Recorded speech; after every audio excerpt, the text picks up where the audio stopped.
Hey soccer fans, Nick back with the Feed the Fire podcast, and we have a lot to talk about regarding the Chicago Fire, Major League Soccer, and some transfer rumors that are floating about our hometown club here in the Windy City. But first, I'm going to remind everyone, please like, subscribe, rate, review, share the show, grow the show.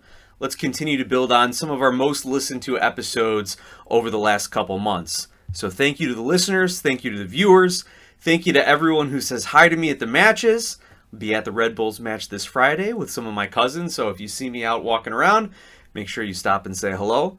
If you want to get involved in the show, please email me, glasshousesoccer@gmail.com, or interact with me at glasshousesoccer on social media. And as always, please make sure you go out and support our sponsor, Skira Icelandic Spring Water, available at your local 7-Eleven. Now, I want to kick off today's episode with a recent announcement. It is a little before 7 o'clock on this Thursday night, and after dinner, kids kind of went their separate ways. My wife's taking care of some things around the house. I decided to take a look on what's going on around Chicago Fire Twitter, and we get an announcement from the club by Chris Mueller as to his absence from the season so far. So if you want to go see the full announcement, go on to the Chicago Fire social media and watch this 3-minute video that Chris put out. It's just him talking to the camera and letting everyone know what's been going on with him over the last several months. Long story short, Chris has been out all season for a non-injury reason, and he revealed it in his video that he has been diagnosed with pericarditis, an inflammation of the pericardium, which is the lining around the heart. And obviously, worst case scenario is that it can cause cardiac arrest if it gets to be too severe, or if he overexerts himself or takes some trauma to the chest, takes a hit to the chest. So while he is treating for this and while he is battling this, he has not been cleared to play for the Chicago Fire this season. However, you hear him say it's frustrating. Sometimes he gets angry, but he is battling it. He does intend to come back. He is working with the Chicago Fire training staff, doctors, as well as his family and friends on the club who are supporting him throughout. So he seems to be very optimistic about it. I'm very optimistic about it. I don't know Chris Mueller on a personal level. I just know his playing career, starting at the University of Wisconsin, coming to MLS with Orlando, going overseas, and coming back with the Chicago Fire. He's a hometown guy from the suburb of Schaumburg, so I know that he has that grit and determination and that desire to work through this and be back on the pitch one day for the men in red. Hopefully that day is sooner rather than later, but it won't be this season. He is going on season-ending IR. Now, I want to look at that in a couple ways. Number one, I think it's the right decision for Chris and the club. It does allow the club to have a little bit of roster flexibility, and it does allow him to obtain whatever benefits, treatment, everything like that the club can offer him. For pericarditis, most people do recover from it. I mean, it can be caused by an autoimmune disease, an infection, a trauma, some other medical condition might trigger it, but it's not in and of itself fatal. It is treatable. It is very recoverable. So hopefully his pericarditis is more of an acute pericarditis that will only last a short time versus a chronic or recurrent pericarditis where it is long-lasting or can come and go throughout his life, but that he will recover from it. The other little bit that plays into this is the summer transfer window just opened up. And so now with Chris going on season-ending IR, the Fire will have that extra roster spot to use and to sign someone. And we're going to talk a little bit about who they've been rumored to have made an offer for when we get to the end of the show. You know, after we talk about the Montreal match, All-Star Week, all that fun stuff that has taken place since the last time I spoke to you all. So first of all, just good wishes, prayers, good thoughts, wishing Chris Mueller a full and speedy recovery. You got to imagine someone who's built his whole life around soccer now all of a sudden being told it could kill you if you play again. Just think about that from an emotional level, from a personal level, but also as a professional and as someone who just, you know, loves the game and wants to be out there all the time. You got to think about the toll this is taking on him. But I'm glad to hear that it sounds like he's in the right mental space for it. He was able to deliver the message At one point, it sounded like his voice was going to crack and maybe get a little emotional, but he was able to deliver the message without that, so you can tell he's been very thoughtful about it. And for those of you who do follow him on social media, you know he posts a lot of very thoughtful, kind of Zen-like quotes and things, a little positive motivation, a little self-affirmation type stuff. So I'm sure Chris is going to, with the help of the team and the medical staff, make a full recovery, and hopefully we'll see him back out on the pitch in the 2026 season. All right. That being said about Chris Mueller, let's look back at the last match that the Chicago Fire played Saturday, July 19th, a 2-0 victory in Montreal. Hugo Kuipers gets the goal scoring started in the 13th minute. Jack Elliott ices the match in the 54th minute off a great header off a corner kick by Philip Zinckernagel, who, with that assist, ends up in the 10-10 club, the first ever Fire player to have 10 goals and 10 assists. Also, he ties the record for most consecutive road games with a goal contribution at 10 games with Joseph Martinez. So it's too bad the MLS All-Star game doesn't count towards those records, but hopefully Zinckernagel then can break it and continue to add to his goal contribution total in this upcoming game against Red Bull. Now, taking a look at this match, it was, if you want to look at the stats of it, it was a fairly even match, but it never really felt like Montreal was dominating this game. The Fire only had 47.5% possession. They did get off 10 shots, 4 on goal. They had 3 blocked shots, 473 total passes, and a passing accuracy of 84%. Now, if you want to look at Montreal, they ended up with 17 shots, but only 4 on goal. 470 passes, so just 3 less than the Fire, and almost the same accuracy, 84.7% passing accuracy. So it was a very, very even game from a statistical standpoint. The Fire ended up with 3 corners, 1 total cross, no offside. They did have a 2 expected goals, so they were right on line with their XG on that one, and Chris Brady was credited with 4 saves. The defense did have a little bit of work to do. They had 11 clearances, 13 fouls, and 3 yellow cards, as opposed to Montreal's 16 fouls and 5 yellow cards. So they were struggling to keep up with the Fire. Now, Montreal did have stretches of the game where they did have some possession, but again, it never looked like they were really threatening. They never looked like they were that cohesive unit that was going to strike the Fire and really put the Fire on their back heels. So the Fire go to Montreal. They play one of the worst teams in the league. They come back with the 2-0 victory. Maybe a couple little nervy moments here and there, but I think that's mostly because we're just jaded Fire fans. We're like, please just hold on to a win. But we know how good the Fire have been on the road this season, and we also know that the Fire can typically take care of business against teams below them in the standing. At least this season they have proven to do that. It's been difficult for them getting points against teams ahead of them, which maybe isn't the best foreshadowing for this matchup against Red Bull. Also, this week, after the Montreal match, we got to take a little bit of an all-star break. We had the Skills Challenge on Tuesday night. We had the All-Star Game on Wednesday night. And yes, Philip Zinckernagel, the Chicago Fire's All-Star, kind of made his own little piece of history. He's the first Chicago Fire player to make the All-Star squad and have a goal contribution in the All-Star Game since Cuauhtemoc Blanco in 2008. So there's your trivia.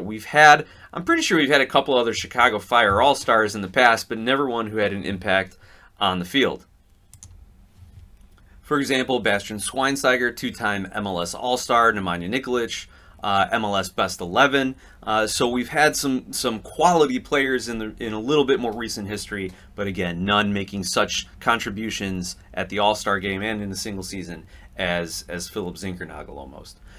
So it was great. The Skills Challenge was a lot of fun. I gotta say, it was one of those where, all right, kids, it's a special event. We can stay up late and watch it. So they stayed up. They watched the entire Skills Challenge with me. They were cheering for Takaoka. It was fantastic to see my kids jumping up and down when the Vancouver goalie wins the crossbar challenge for MLS. Love the volleys. My middle son was into Denny Bwanga on the volley challenge.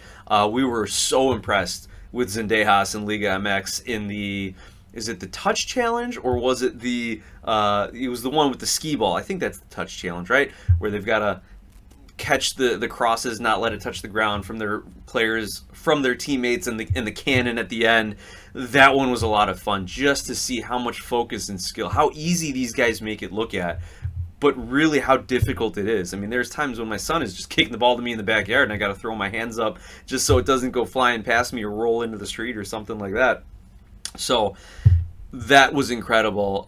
It was kind of fun. Let's talk about the YouTube influence here. It was kind of fun seeing iShowSpeed as part of the MLS All-Star. It was nice seeing Vince Young there. I mean, I remember watching that national championship game against USC and seeing Vince Young win that one, but it was a little weird seeing an NFL and college football star being out there. I get the Austin tie-in, so I'm not going to rip on it too much, but where I felt that MLS really didn't do a good job was when you bring in guys like Speed, or iShowSpeed, like Vince Young, and whoever else. I'm trying to think. Well, you had Chris Dempsey and Christine Heaps. You had, what was her name from the Mexican women's team? Was it Nikki Hernandez? I can't remember exactly. You have all these people, which is great, but they just don't know what to do with them. Like, you had Speed participating in the skills challenge and talking to people. He was there at the All-Star game, and Kalen Kyle tried to get him to do a little something to warm the crowd up before. He was not very good at improvisation. For someone who makes their living online doing videos, he was not very good at improvisation and being entertaining. A lot of dead air when he was there. Just kind of felt like he was out of his element a bit. And honestly, this is going to be the old man in me now. Like, these darn kids these days, like, I could barely understand half of what he was saying. Between his accent and slang, I'm like, I don't know. Even my kids. Now, granted, they're elementary school. Try not to let them watch too much YouTube. They know a few YouTubers, mostly Minecraft players, but they weren't even into him too much. I get why he's there, and I applaud the MLS for making the effort to bring in these people outside of soccer in order to broaden the appeal and in order to have some different exposure and different flavor to it and make it a little more fun and entertaining. But if you're going to do that, you got to organize it better. You got to have things preset and pre-planned and rehearsed with these people, and you got to find someone who can actually talk to a camera and make something up on the fly, think on their feet, interact with the hosts and players in a little bit better way. It was nice seeing Clint Dempsey and Christine Heaps just chatting, talking, mixing it up a little bit with the announcers, but you could tell they've slipped back into their old soccer playing habits. They were locked in on the match and locked in on the challenge, which is kind of cool, kind of fun to see. All right, looking at the actual All-Star game itself, MLS comes away with a 3-1 victory. Sam Sturridge in the 28th, assisted by Denny Bouanga. Ty Baribo in the 51st, assisted by Diego Rossi. And Brian White in the 80th, assisted by our Chicago All-Star, Philip Zinckernagel. There's some great social media clips that the Fire put out with Zinckernagel trying on cowboy hats and boots down in Austin, so go check that out on their social page if you're interested in seeing a little bit of the personality of our players here, especially our All-Star. But it was, it was an okay game. It was the first 2, 3, 4 minutes. It was an exhibition. No one was really going 100%. No one was really trying to fly in on tackles, and there were a few times where they pulled up. You could see they weren't going to go in on tackles. We saw a bunch of fouls then over the course of the next 10 minutes or so, which I think was just like them waking up, the players waking up and actually trying to get into the game a little bit. And it was just a little sloppy. But at the end of the day, it was, an exhibition match, something that's fun. I know a lot of people are talking about get rid of the All-Star game, get rid of the skills challenge, push it to the end of the season. If you're doing it for an exhibition and for showmanship, I think you do got to keep it right where it is here, because it is going to generate buzz and carry into the second half of the season and kind of give teams and players and fans, like, this is our kind of our halfway point. Even though we've already played 2/3 of the games, it is kind of a nice break. I would just say, though, and we're going to get into a scheduling discussion now, if you're going to do it, you need to have a break. You need to give teams a full week say on either side of the All-Star break, or make sure that they're not playing the Saturday before, or make sure they're not playing the Saturday after, and that way they can actually have a bit of a break and then reintegrate some of these All-Star players. We'll see how much time Zinckernagel gets this weekend against Red Bull. Also, we've got to talk about it, because if we're going to talk about scheduling and talk about the overburdened players, the miles they're putting on their legs, you got to talk about how Messi and Jordi Alba did not participate. Now, you can say Jordi Alba's coming off an injury and maybe he gets an injury exemption from his suspension. Yep, there are rules in place in the MLS that if a player on his own accord does not attend the MLS All-Star game, not for injury, not for anything else, just says, I don't want to do it, they have to serve a 1-game suspension. So, by the rules, Messi and Alba are going to be missing a game for Inter Miami. Now, the speculation is they're going to delay the suspension till later in the season when Miami's locked up a home playoff spot, or if they're making a run for another shield, then maybe they'll do it against a lesser team, or if either of these guys get called in for an international break, or maybe if they end up getting hurt but the club won't disclose the injury and just say, all right, we'll take our suspension now. There's all this speculation, and it remains to be determined how the league is going to hand out that suspension. But by rule, those two guys will face a 1-game suspension. If it were me, if I'm running the league the way it is now, I'd just make them serve at their next game, which would be this upcoming weekend against Cincinnati, a very important game for the Shield standings and Eastern Conference standings. You're gonna miss the All-Star game, you're going to fail in your obligations to the league, then you're going to get suspended for the next game. Now, maybe we need to look at how the schedule is put out, because the last thing you want is, manipulating scheduling now where it's like, okay, well, we want Messi and Alba to play against the Cincinnati, so why don't we schedule, say, for this season, if they think it's going to happen, Montreal after the All-Star break for them. That way they can miss that game. It's not going to affect the team. You don't want to get into that. There's always going to be some element of that, I think. But at the end of the day, these guys failed in their obligations to the league, and therefore they need to serve their 1-game suspension. I don't want to talk about it much more than that. We're a Chicago Fire podcast. We do talk a lot about MLS, but at the end of the day, this is just part of the Messi circus. It's not part of the game. It's not part of the of what I think the league should be doing and worrying about. I'm glad he's here. I'm glad he's playing in Miami. I'm glad he's raising the profile of the league. I'm glad Miami is pushing the boundaries of what you can do with roster rules, with salaries, with player signings. But at the same time, there is a lot of silly circus that's surrounding all of it. And honestly, there's a piece of me that's okay with Messi missing the All-Star game, because it would have been about Messi. It would not have been about the MLS All-Stars. It would not have been about the Liga MX All-Stars or the two leagues coming together in the spirit of competition. It would have just been about, oh, look at Messi.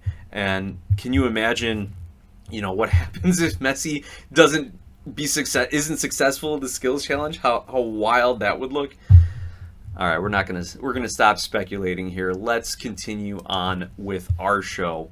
So it is our halftime break. Let me get a little sip here of I've got a little evening coffee here, a little digestif, and a little something to get me going for the rest of the evening in the show. But I again will remind you all, for your water breaks, get out to 7-Eleven. Grab a bottle or 3 of Skira Icelandic spring water. Skira, Icelandic for clear, bottled in a government-protected nature preserve in Iceland. Some of the best water that you are going to find around. Thank you so much to our featured guest, John Donovan, whose segments are sponsored by Skira. John did not have a segment this week. I'm sure he's just so excited over the MLS All-Stars winning and also seeing Carlos Terán back in training that he just couldn't get the words out. But John, thinking about you, man. Let me know when you have your next segment ready, and we'll integrate it. Now, I did get this text message from John last week where he says, it was a good game last night against Montreal. I think the Fire make the playoffs, but barely and probably out early. They need 2 positions filled, fullback and center mid. If that young fullback fits in with Elliott, I think he's talking about Chris Cupps, who is back in training. Thank you to Men in Red 97 and their reporters for posting that info. If that young fullback fits in with Elliott for a year, that'll fit, but they need a good, talented center midfielder. They just don't have it in Pineda, although I'd love him to be that person. He is not. John also followed up later on and says, I hope they sign a decent center fullback, not a DP, but a good solid fullback. And I think he's meaning center back in that sense as opposed to a wing back, outside back. Where this team would be without... I'm not sure where the team would be without Elliott. And you're absolutely right, John. Elliott's been the rock in that center back, bringing some calmness, steadiness, veteran presence, and finally getting his first goal with the Fire in that match against Montreal. I wish somebody in the Fire hierarchy could think of a center midfielder named Jordy Mihailovic. He'd be the guy I'd go after with this great offense. He would be the man. In addition, I'd love to see him get rid of the backup forward and bring in a kid from Naples USL. So if any of you guys are following USL clubs, I think it was Matt Poland, who was a Chicago house coach, who is now down coaching Naples USL team. So they've got some talent down there, according to John, who's done a little scouting in his day. So that's his take on it. And again, I'm going to tease it one more time. We are going to talk a little bit about a player who is linked to the Fire after we preview their next matchup against Red Bulls of New York. New York Red Bulls. Red Bulls. There's so many variations of it, I can't keep it straight. But I'm pretty sure the official name is the New York Red Bulls, and they will kick off 7:30 Central Time at Soldier Field on the lakefront. I will be there. I will be with my cousins. We're up in Section 205, so give a shout. It'll be fun to see. Oh, but by the way, for those season ticket members, did you guys pick out your new seats? I actually ended up moving my seats for next season out of 205 into 206. So got one more section closer to the middle, few more rows closer. Hopefully it's as good, if not better, in experience. So I'll miss 205, but I'm going to enjoy my time in 206 as well. So here's the Red Bulls. They are currently sitting 9th in the Eastern Conference standings on 33 points. 9 wins, 9 losses, 6 draws. Nice even 500 record there. However, they have 8 home wins and 2 losses and 2 draws at home. On the road, however, 1 win. 1 win on the road. The only team to have less road wins is Atlanta, who has not won a road game. And that is it for the Eastern Conference. In the West, St. Louis has only won 1 road game, and the Galaxy have not won any road games. So not a good road team, the Red Bulls. 1 road victory, 7 road losses, and 4 road draws. Now, if you want to look at the Chicago Fire, we're sitting on 32 points, 1 spot behind them in the standings, that 10 spot. What's nice is you're starting to see a little separation by the Chicago Fire and the bottom of the East. The Fire have 32 points on 23 games. So they are outpacing everyone below them. The next closest opponent in the table is the New England Revolution, who have 25 points in as many games. So there's a nice 7-point gap between 10 and 11, between Chicago and New England. Now, between 10 and 6, between Chicago and Orlando, there's a 6-point gap. So Orlando is kind of straddling that like upper Eastern Conference to like middle Eastern Conference. There are 3 points behind 5th place Miami, 3 points ahead of 7th place Charlotte. But with a victory, the Fire will find themselves, depending on the tiebreaker situations, in 8th or 9th place, potentially 7th, depending on the tiebreakers with Charlotte. Actually, let's see, tiebreakers is wins. They cannot equal Charlotte, or they cannot beat or equal Charlotte in wins this match, but if City loses and Red Bulls loses, the Chicago Fire will jump up into that 8th spot. And then they've just got a few more games to kind of make up some ground on Orlando and Charlotte. So that's what's at stake this weekend. It's leapfrogging Red Bulls in the standings and then being able to see out the rest of the season and get into hopefully that 7th spot, that guaranteed playoff spot, or competing in the play-in game. Red Bulls, however, coming in not the best form here. And I'm trying to expand the form guide here, but it's not really letting me. So let me see if I can see the Red Bulls' recent run of form. Got to go pull up their separate schedule. What's going on, MLS Form Guide? Do I have to scroll to the bottom to get you to scroll over? Anyway, not working the way I wanted to. Red Bull's recent run of form. They're coming off a rough match at home against Miami, where they go up 1-0 early and then give up 5 straight to Miami. Miami spanks the Red Bulls 5-1. Prior to that, they go up to New England and get a 5-3 victory. So they've given up some goals the last couple weeks. Before that, 2-0 loss at Philly, a 1-1 draw at San Jose, and a 2-2 draw versus Minnesota. So they're coming in with 1 win, 2 draws, and 2 losses in their last 5 matches. But we'll see how they bounce back from that 5-goal defensive performance, the 5 goals allowed against Miami. Looking at the Red Bulls players, we know Choupo-Moting has become their target man. He's got 13 goals, 2 assists on the season to lead the team in scoring. Emil Forsberg, 9 goals, 7 assists.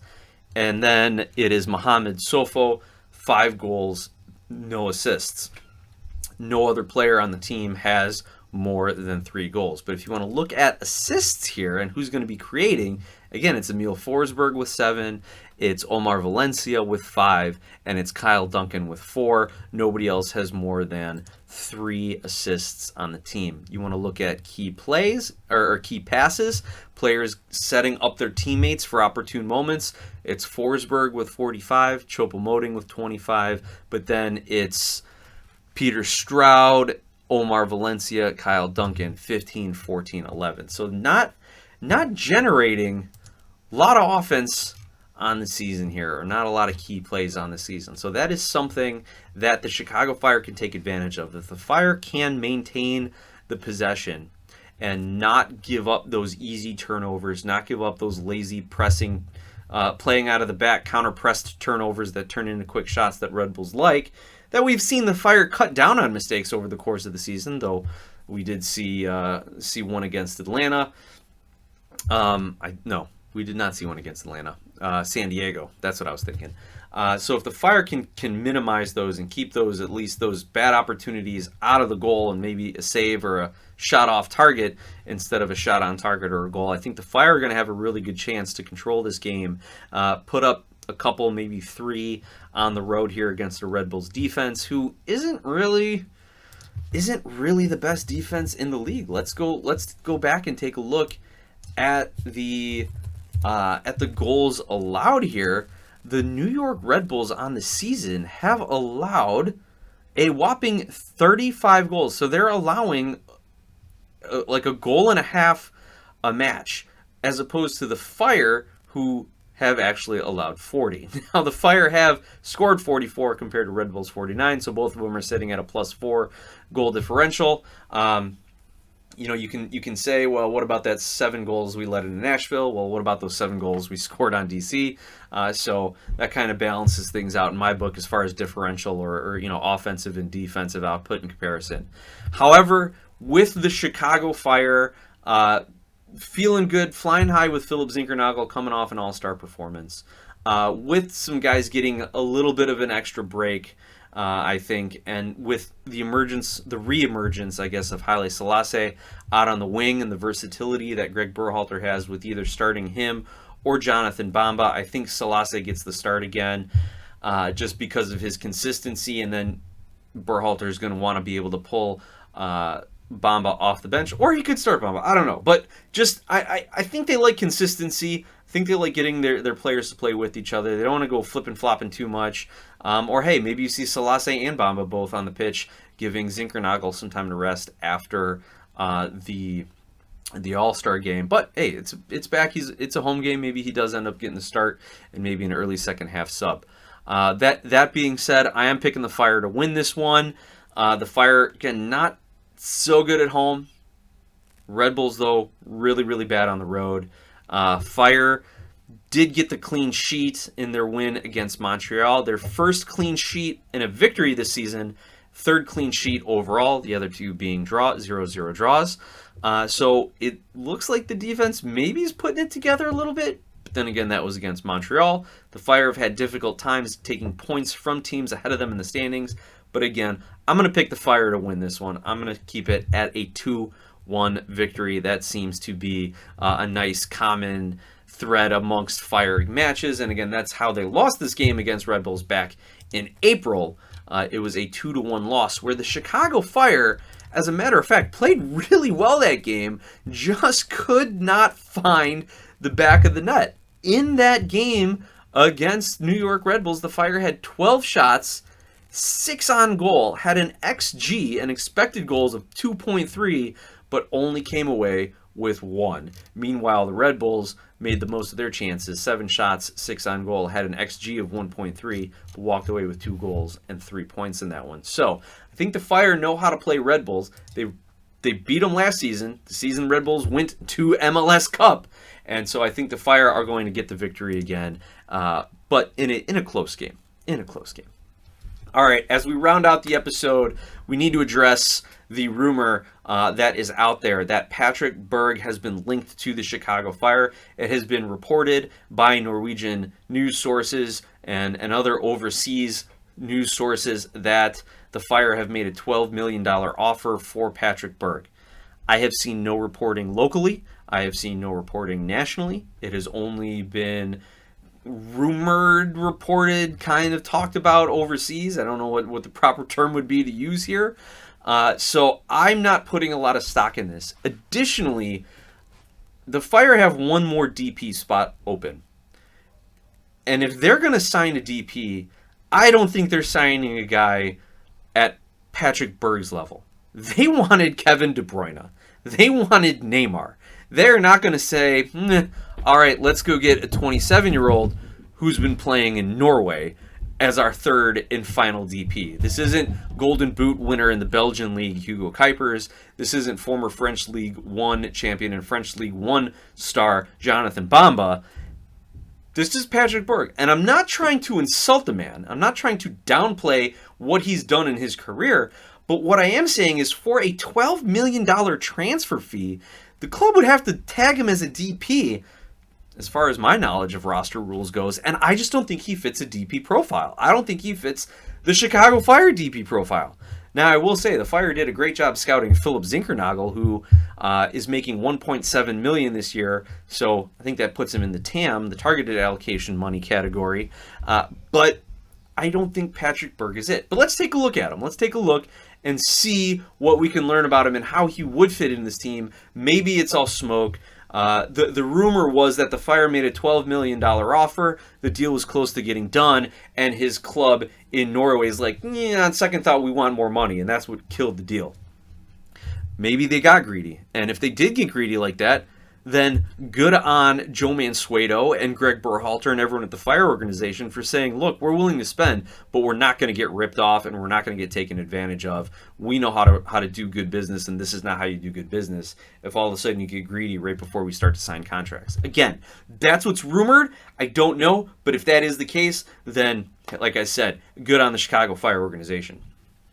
So here, let's get to know Patrick Berg a little bit, assuming he's going to come over to the Fire. And even if it was just speculation that kind of got a little out of control, but if there's any link there, it kind of tells you what the Fire are looking for. He's a defensive midfielder, 27 years old, currently playing in Norway for Fotballklubben Bodo Glimt. And I know I'm not pronouncing that exactly right, but he spent his youth career in Norway at Bodo Glimt, started his professional career with them, played there for 9 seasons, 137 appearances, only 8 goals. So yes, he is a true defensive midfielder. Had a season at Racing Lens in French's League 1, not even a full season, and then came back to Bodo Glimt, where he has been since 2024. So he's essentially been with his home club, boyhood club, and then as a professional for 9 years now with 17 games played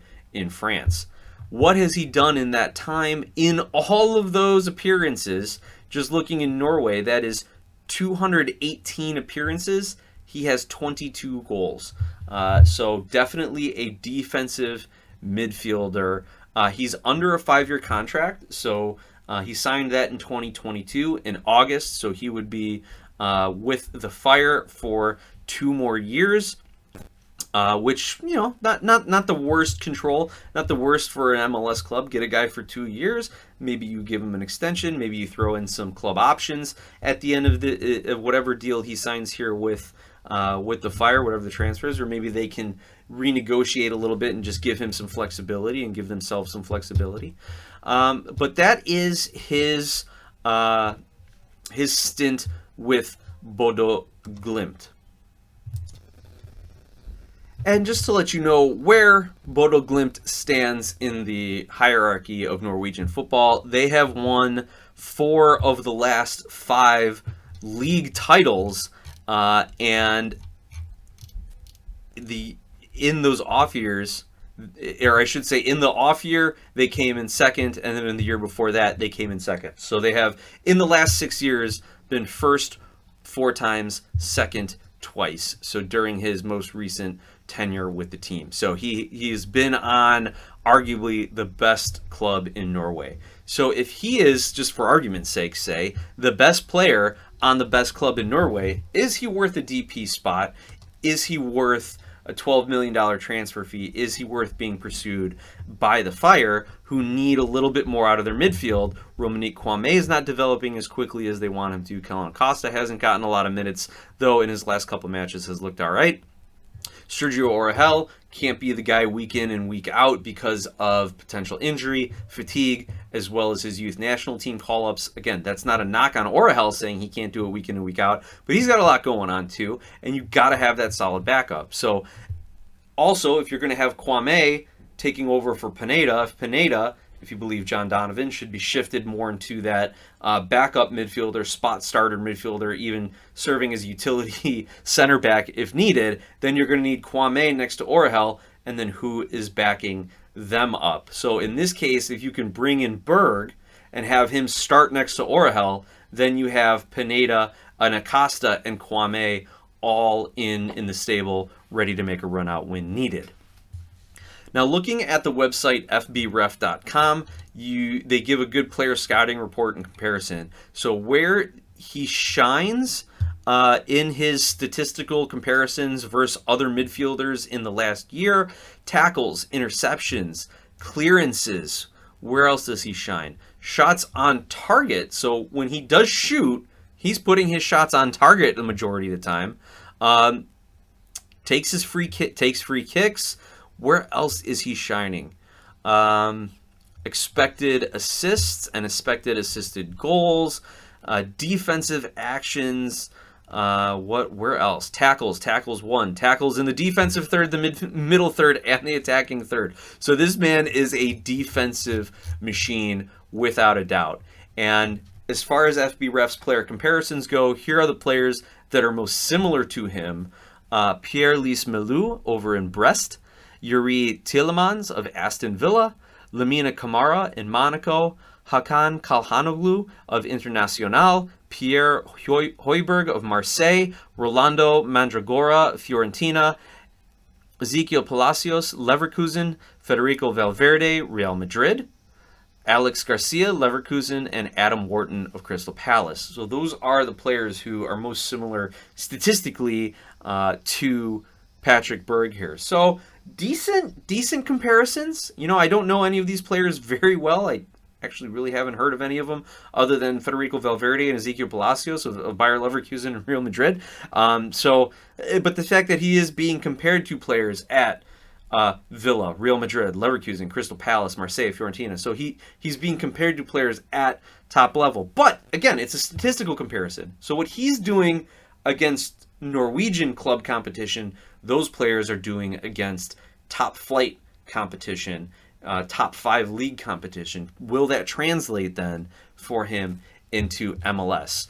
Honestly, I think he would be a good addition to this team. I think he would be a solid player. I think he, at 27 years old, we could get another 4 years out of him here in the Fire at least, while they continue maybe to develop the next Sergio Orahel and lock up Orahel for the next 10 years, hopefully. But at the same time, if the Fire are going to be paying a $12 million transfer fee and blowing a DP spot on this guy, I'm not I'm not buying it. I don't like it from a financial sense. Now maybe it's all just overblown and overreported. Maybe there's some agent trickery and smoke out there. I don't know how the Norwegian agents like to operate. However, I think 12 million is a little bit too much to bring in a player from the Norwegian league. Also, look at Sam Rogers. He came over from playing in Norway for the last year at least. Took him half a season to kind of get his feet under him and catch up to the MLS game. The Chicago Fire don't have that luxury right now. They need to win a number of games in the last third of the season to lock up that playoff spot. The other thing about this link to Patrick Berg, the one little thing that people are starting to kind of latch on to conspiracy theories, he was a teammate of Philip Zinckernagel. Zinckernagel, during his time with Club Brugge, was loaned to Bodo Glimt in 2024, played 11 games with them. So he knows Patrick Berg, and people were saying that Zinckernagel's number 77 he wore at the All-Star game is Patrick Berg's number. So there's some speculation, there's some tinfoil hat, put the yarn up on the map board kind of a thing of how they're linking the Chicago Fire to Patrick Berg there. But again, I don't think it makes financial sense based on what I have heard. So with that, I'm going to go ahead and wrap up tonight's episode. Thank you to everyone who has emailed me. Ryan, Tom, I owe you guys responses. Again, John, thank you for your text messages, for your contributions. Thank you to Skira for sponsoring the show and John's segment. Thank you to all our viewers, listeners. Excited to see all the fans out at the match this Saturday against Red Bulls. Bring your ponchos. It's going to be wet. It's going to be rainy. Remember, no umbrellas allowed in the stadium. And with that, let's go Fire.